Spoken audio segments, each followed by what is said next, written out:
인천에 가서 현장 최고위원회의를 했는데 그 옆에 인천 계양을 자기 지역구도 못 가고 나 지금 빨리 재판 받으러 가는데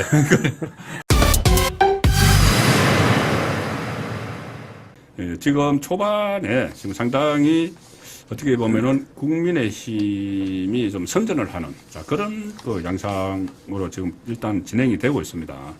진행이 되고 있는데 특히 국민의힘이 선전을 하는 것이 저는 이제 한동훈 효과다. 한동훈 현상이다. 그렇게 보거든요. 실제로 한동훈의 공천은 좀 매끄럽고 잡음이 물론 완전히 없을 수는 없죠. 그런데 이재명은 지금 공천 학살을 하면서 홍영표의 표현대로 온 군데에 피칠갑을 하는 피칠갑을 하는 이런 상황인데 이 피칠갑 하는 거 보니까는 저는 과거에 유승민 잡던 때가 생각이 나요. 이항구 군관위원장이 유승민을 치라는 박근혜 전 대통령의 이 지침 비슷한 것을 받아서 치는데 한 칼에 쳐야 되는데 그걸 한 칼에 못 치니까는 닭 잡을 때 그러잖아요. 그래서 계속 썰다가 망한 거 아닙니까? 그렇죠. 네. 닭 잡을 때 그러잖아요. 한 칼에 못 잡으면 피칠갑을 하는데 지금 이재명이 특히 임종석 잡으려다가 피칠갑을 하는 이런 상황이 됐는데 초반 그 양쪽 평가 어떻게 하십니까? 한동훈과 이재명 점수를 매기면 네. 저는 한 90대 30 정도. 90대 30. 네, 90대 30 정도. 네. 이 한동훈 위원장 같은 경우 사실은 지금 철저하게 이기는 공천에 맞춰져 있습니다. 초점이. 그렇죠. 예, 이기는 공천 초점이 뭐냐면 사심이 일단 배제됐다고 봐야 되거든요. 사심이 배제된 부분에서는 아마 한동훈 위원장은 100점인 것 같습니다. 예. 그 부분은 100점인데. 이제 불출마했으니까. 자기도 불출마하고. 자기도 불출마했으니까. 아는 사람도 별로 없어요. 이쪽에 정치권에 아는 사람도 없죠. 아는 사람이 없으니까.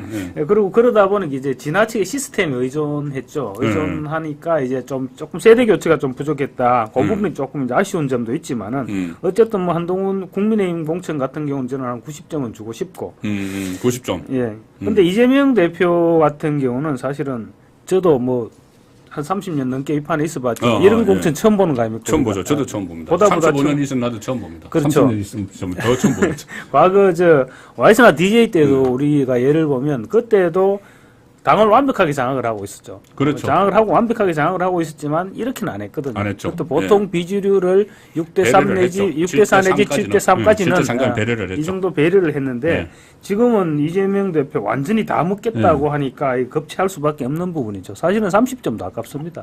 그렇죠.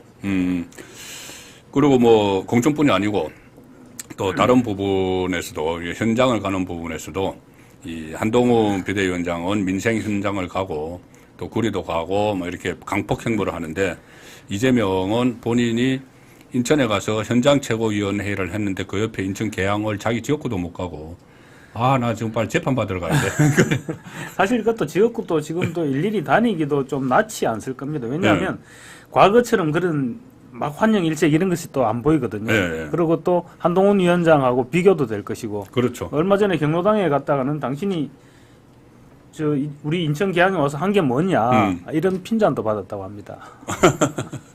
그러니까 거기는 방탄조끼고 하러 갔으니까 방탄조끼만 입었으면 됐지. 그 다음에 아마 인천 그 계양을에 대해서 동명도 다 외우지 못할 거라고 저는 봅니다. 다 못 외웁니다. 동명도 다 못 외우고. 아마 지리도 잘 모를 겁니다. 네. 이번에 원희룡 장관 이번에 내려가서 계양산 시장에 가서 완전히 들었다 놨다 했는데 그 자리에서 간담회를 하면서 원 장관이 완전히 인천 계양 그 주변 지리 뭐 이런 거 완전히 싹 다 현안 싹 다 외워서 설명을 하니까 시장 상인들이 깜짝 놀랐다는 거예요. 우와 저런 사람이 있었어요. 그런 사람이 있어요. 그 원희룡 장관이 과거에 서울법대 이제 들어갔는데 전국 수석했어요. 예비고사 수석했죠. 예비고사 전국 수석하고 서울법대 수석으로 들어가고 수석 졸업했어요. 네, 맞습니다. 그러니까 아마 그 두 사람 한동훈 위원장도 머리가 또 간단찮지 않습니까? 그렇죠. 그것도 대학교 4학년 때 사실을 패스했으니까 그렇죠. 두 사람이 아마 거기서 굉장한 이거 사람들한테 기운을 좀 북돋워 주지 않았을까. 그러니까 머리 좋은 것도 머리 좋은 거지만 자기가 성의가 있어야죠. 그럼요. 성의가 있고 그 지역에 애정이 있어야지 이게 다 외우는 것도 다 외워질 텐데 이재명은 애정이 없기 때문에 아마 못 외우지 않을까 싶은데. 외울 생각도 안 했을 겁니다. 그렇죠. 지금 그래서 지금 아니어도 될지도 몰라요. 오늘부터 시나리오가 하나 막 나오는데, 이재명이 이 개항에 출마 안 할 수도 있다. 왜 그러냐면, 원희룡 후보가, 예비 후보가 오늘 SNS에 이런 글을 올렸어요. 이 민주당 공천은 연일 언론에 오르내리는데, 정작 이재명 대표의 지역구인 계양을은 경선인지 단수 공천인지 깜깜무소속이다. 그래서 이재명이 과연 출마는 하는 건지 오히려 저에게 묻는 주민들이 많다. 이재명이 비례대표로 방향을 틀 것이라는 이야기도 지금 나온다. 이것은 원희룡의 말은 아니고 언론 분석입니다. 그러니까 비례대표로 틀면은 준연동형이면은 비례대표로 틀면은 민주당을 탈당을 해야 돼요. 탈당을 해야 되죠. 예. 근데 이제 그 시나리오가 뭐냐면은 자기가 공천을 다 해놓고 어느 정도 아구는 맞아 떨어지는 것 같습니다. 그러면 이게 저는 이거 보고 무릎을 탁 쳤는데 이런 시나리오가 가능하다. 뭐냐면은 일단 자기가 친명으로 공천을 다 하고 있잖아요. 그러면 공천을 딱 마무리하고 나면 이거 자기 당이 된 거예요. 됐는데 이거는 선거에서 총선에서 지거든요. 지죠. 질 수밖에 없어요. 수밖에 이렇게 없지. 가면. 네. 그러면 지면은 자기가 당 대표로 계속 있으면은 자기가 책임을 져야 돼요. 진 데 대해서. 그래서 이재명이 꼼수를 발휘를 해서 이 대표직을 내려놔요. 대표직을 내려놓고 다른 사람을 시켜요. 정청래를 시키든지 아니면은 뭐 이해찬을 해서 뭐 비대위원장이든 뭐 선대위원장도 시켜서 자기는 나와. 당대표직 내려놔. 그러면 그리고 개항을에 출마를 하는 게 아니고 거기 하는 게 아니고 비례대표 정당으로 가요. 비례대표로. 예, 비례대표 정당으로 가서 한 2번 받아. 그러면 안심하고 확실하게 국회에 들어가잖아요. 편안하게 할 수 있지. 들어가죠. 예. 근데 이제 이 당은 자기 걸로 만들어놨죠. 더불어민주당은. 자기는 이 비례정당에서 받았죠. 그는 끝나고 나면 합당하잖아요. 합당을 하게 되겠죠. 그 위성정당하고. 그렇죠. 당연히 합당하겠지. 민주당하고. 예. 그럼 다시 복귀하는 거예요, 이재명은. 그런데 8월 달에 전당대회가 있어. 8월 달에 전당대회 이제 자기 당이니까 이제 그거 나서 당 대표를 다시 하는 거예요. 이 시나리오 어때요? 충분히 시나리오 가능한데 네. 그런데 이제 뭐 현실적으로 볼 때 네. 과연 이재명이 물러났을 때 그 뒤에 뭐 비대위원장이 될지 아니면 뭐 대표 대행이 될지 네. 뭐 그런 사람을 누구를 앉히겠느냐 뭐 저 모르겠습니다. 정청래 정도는 욕심을 내서 다 덤벼들지 모르지만 이재명이 지금 피칠갑을 해서 그 공천을 엉망진창으로 만들어놨는데 네. 들어와서 총선하면 질게 뻔한 자리인데 그 자리에 과연 와서 욕만 들어먹고 총선 끝나고 누가 책임지려 하겠느냐 그런 현실적인 부분도 아마 좀 물론 있죠. 고민을 현실 해야 되고. 부분이 있는데 이제 그렇게 그걸 지금 말씀하신 그 문제를 해결을 하려면은 이 발생에 전환을 해야 돼요. 이해찬도 안 할 거거든. 이해찬 안 하죠. 이해찬 안 하죠. 이해찬이 우리 임종석 좀 공천 좀 주라고 이렇게 이야기했는데도 그것도 안 들어줬잖아요. 그래서 이해찬도 안 하는데 할 사람이 한 사람 있어요. 김종인. 네, 김종인. 김종인 할지도 몰라요. 김종인. 왜? 그러면 김종인은 지금 이준석 하고 있는데 합당하는 거죠, 뭐. 합당을 해서 이준석도 비례대표 주고 김종인은 원래 정권 주면은 다 하잖아요. 이것저것 다 하잖아요. 정권을 주면은. 뭐 김종인 입장이야 뭐 저 총선 지고 책임진다 해도 뭐 네. 물러나면 그만이니까. 그렇죠. 부담은 없죠. 그렇죠. 그리고 혹시라도 자기도 자기 사람 좀 심을 수도 있고. 자기 사람 뭐 몇 사람 있어요. 자기 따라다니는 사람. 그리고 또 본인 또 6번째 비례대표도 어쨌든 그거는 너무 이제 욕심이 강한데. 근데 그게 정치적 상상력으로 거치는 건 아닙니다. 여의도 정가에서 그런 이야기가 나와요. 그럼요. 예, 민주당과 이준석 김종인이 합할 수 있다. 그러면 민주당 입장에서는 이게 또 반전의 계기다, 뭐 반전의 계기를 삼을 수도 있거든요. 자기들 나름대로는. 예, 그래서 그런 시나리오도 공천 잡음도 좀 해소는 될 수 그렇죠. 있죠. 그 공천 잡음 관심이 바뀌어 넘어가면서. 예, 이수를 덮는 게 이제 여의도 정치판이라서 만약에 김종인과 이준석과 합당을 하고 이준석은 비례대표로 가고 그러면 이준석 소원도 이루어지지 않습니까? 김종인이 또 이 선대위원장이나 비대위원장 겸 선대위원장 그때 문재인도 그런 걸 줬잖아요.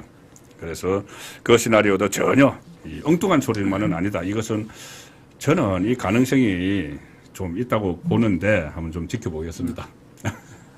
별로 동의를 안 하시는 것 같은데. 상상력이 너무 많이 동원된 것 같긴 한데 어쨌든 간에 지금 사실은 뭐 김종인 위원장이 저렇게 나오는 자체가 지금 정치적 상상력이 많이 그렇죠. 동원된 부분이거든요. 그렇죠. 그리고 저 이재명 입장에서는 지금 못할 일이 없습니다.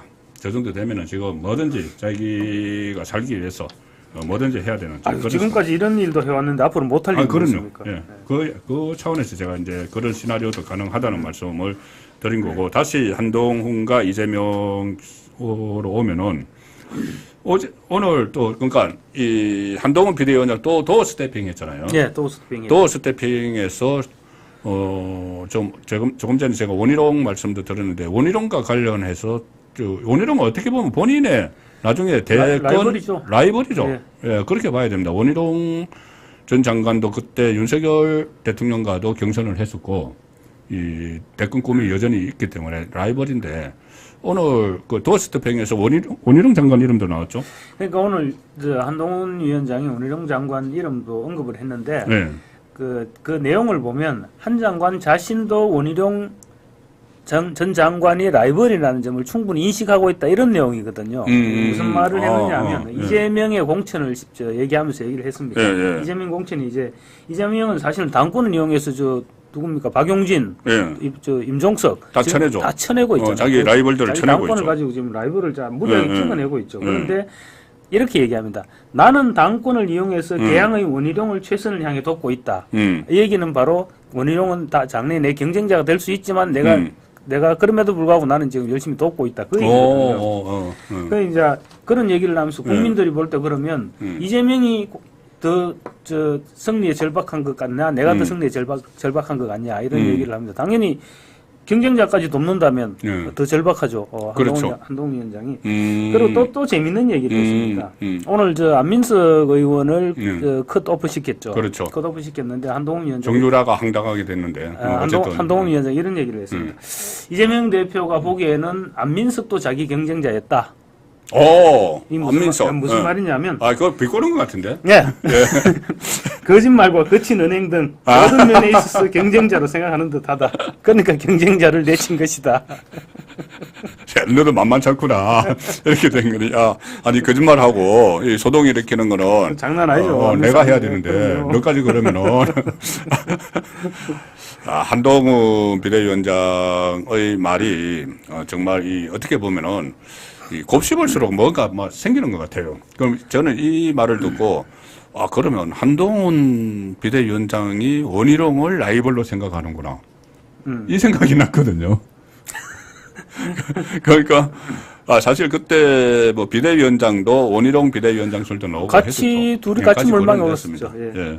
그래서, 어쨌든 지금 오늘의 말은 그겁니다. 아니, 나는 그러니까 이게 곱셈 공천하고 또 연결이 되더라고요. 나는 나중에 내 라이벌이라도 대권 라이벌이고 나중에 당권 라이벌도 될지 모르고 라이벌이라도 나는 선거에 이기기 위해서 그 사람을 내가 가서 손도 들어주고 막 오히려 키우는데 이재명은 마이너스 공천을 한다는 거죠. 자기 라이벌은 다 쳐내는 그런 공천을 한다는 말이 그 안에 지금 숨어 있는 것 같습니다. 그럼요. 예. 예.